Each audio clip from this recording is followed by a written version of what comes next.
हरे कृष्णा। राधे राधे की राशि के चैनल में आप सभी प्यारे प्यारे बिहारी जी के भक्तों का स्वागत है। और आप सब कैसे हो? कान्हा जी की कृपा से आप सब ठीक होंगे। तो आज है कामिका एकादशी, तो सभी मित्रों को कामिका एकादशी की ढेर सारी वाली बहुत सारी बधाई हो। चलिए जी, कथा शुरू करते हैं। वीडियो पसंद आ जाए तो लाइक शेयर एंड कमेंट जरूर से करना। हाथ में आप फूल ले सकते हो, तिल ले सकते हो या तुलसी पत्ता ले सकते हो कथा सुनते वक्त। फिर जब कथा सुन लोगे तो श्री हरि के चरणों में अर्पित कर सकते हो।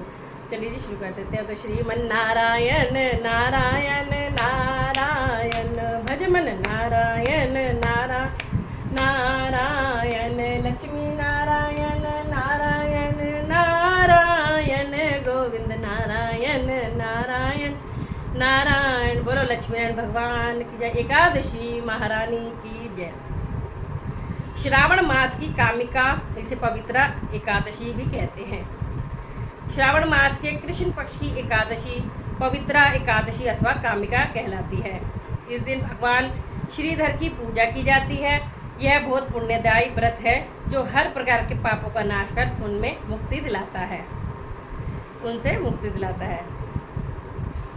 युधिष्ठिर ने पूछा, गोविंद वासुदेव आपको नमस्कार है। श्रावण के कृष्ण पक्ष में कौन सी एकादशी होती है, उसका वर्णन कीजिए।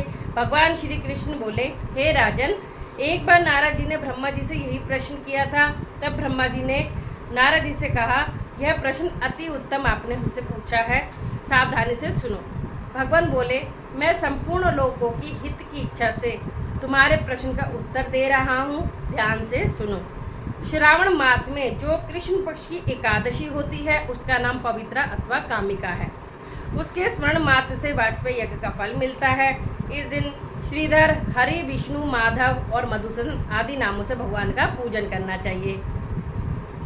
भगवान श्री कृष्ण के पूजन से जो फल मिलता है वह गंगा, काशी, नैमिषारण्य तथा पुष्कर क्षेत्र में भी सुलभ नहीं है। सिंह राशि के बृहस्पति होने पर तथा व्यतिपात और दंड योग में गोदावरी स्नान से जिस फल की प्राप्ति होती है वही फल भगवान श्री कृष्ण की पूजा से भी मिलता है। जो नरश्रेष्ठ श्रावण मास में भगवान श्रीधर का पूजन करते हैं उनके द्वारा गंधर्व, नागों सहित संपूर्ण देवताओं की पूजा हो जाती है। अतः मनुष्य को यथाशक्ति पूरा प्रयत्न करके कामिका के दिन श्री हरि का पूजन करना चाहिए, नाम स्मरण करना चाहिए। मनुष्य को अध्यात्म विद्या से जो फल मिलता है उससे अधिक फल पवित्रा एकादशी का व्रत करने से प्राप्त होता है। कामिका व्रत करने वाला मनुष्य रात्रि में जागरण करके ना तो कभी भयंकर यमराज का दर्शन करता है और ना कभी दुर्गति में ही पड़ता है।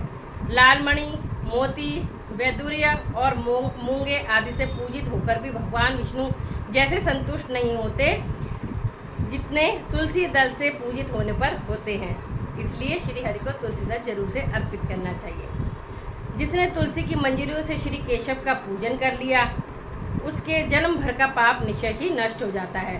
तुलसी की मंजरी यानी तुलसी के ऊपर जो बीज आते हैं उसे तुलसी की मंजरी बोलते हैं। उसके जन्म भर का पाप निश्चय ही नष्ट हो जाता है। जो दर्शन करने पर सारे पाप समुदाय का नाश कर देती है, स्पर्श करने पर शरीर को पवित्र बनाती है हमारी तुलसी मैया, प्रणाम करने पर रोगों का निवारण करती है, जल से सींचने पर यमराज को भी भय पहुँचाती है, रोपित करने पर श्री भगवान के समीप ले जाती है और भगवान के चरणों में चढ़ाने पर मोक्ष रूपी फल प्रदान करती है। उस तुलसी देवी को हम नमस्कार करते हैं। जो मनुष्य एकादशी को दीपदान करता है उसके इस पुण्य की संख्या चित्रगुप्त भी नहीं जानती। एकादशी के दिन भगवान श्री कृष्ण के सन्मुख जिसका दीपक जलता है उसके पिता स्वर्गलोक में स्थित होकर अमृतपान से तृप्त होते हैं। घी अथवा तिल के तेल से भगवान के सामने दीपक जलाकर मनुष्य देह त्याग कर करोड़ों दीपकों से पूजित हो स्वर्गलोक में जाता है। भगवान श्री कृष्ण कहते हैं, युधिष्ठिर, यह तुम्हारे सामने मैंने कामिका एकादशी का वर्णन किया है। कामिका सब पापों को हरने वाली है, अतः मानवों को इसका व्रत अवश्य करना चाहिए। यह स्वर्गलोक तथा महान पुण्य फल प्रदान करने वाली है। जो मनुष्य श्रद्धा के साथ इसका महात्म्य श्रवण करता है यानी सुनता है, वह सब पापों से मुक्त हो श्री विष्णु लोक को जाता है। नारायण नारायण नारायण भजमन नारायण नारायण नारायण लक्ष्मी नारायण नारायण नारायण गोविंद नारायण नारायण। सभी एकादशियों के नाम ले लेती हूँ और सबसे पहले जो एकादशी जिस शुरू हुई थी तो वो एकादशी थी उत्पन्ना, सभी एकादशी के नाम उत्पन्ना एकादशी, मोक्षदा एकादशी, सफला एकादशी, पुत्रदा एकादशी, शर्तिला एकादशी, जया एकादशी, विजय एकादशी, आमल की एकादशी, पाप मोचनी एकादशी और कामदा एकादशी, बरुथनी एकादशी, मोहिनी एकादशी, अपरा एकादशी, निर्जला एकादशी, योगिनी एकादशी, देवशयनी एकादशी जो आज है कामिका, और जो अगली एकादशी आएगी वो होगी पुत्रदा एकादशी। ठीक है जी, श्रावण मास की आएगी तो अब अगली अजय एकादशी, परिवर्तनी एकादशी, इंदिरा एकादशी, पापन कुंशा एकादशी, रमा एकादशी, प्रबोधनी एकादशी, पद्मनी और परमा एकादशी। राधे राधे सभी को।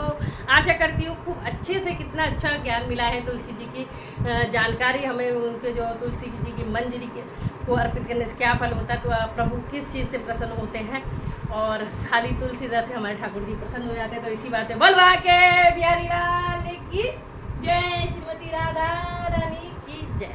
तो राधे राधे जरूर से लिख के जाया करो, वही हरे कृष्णा राधे राधे भी लिख सकते हो, और जय बिहारी जी की, और बताना आपको कैसी लगी।